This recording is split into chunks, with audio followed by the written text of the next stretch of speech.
I'm sure you've noticed, your F150's cruise control just won't kick in.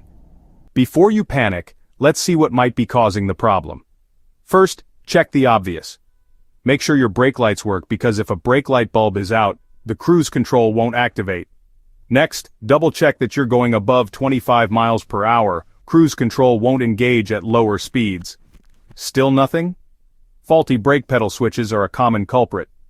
If your truck thinks you're pressing the brakes even when you're not, it'll keep cruise control off.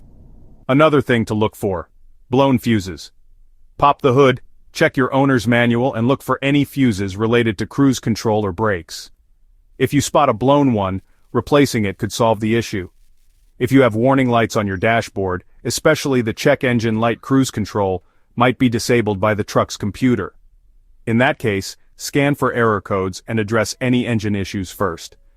If all else fails, it's time for a visit to the mechanic, especially if your F150 uses electronic cruise systems. Sometimes, a professional scan is the fastest fix. Don't let a small issue ruin your drive. Start with these simple checks and you could have your cruise control back in action in no time.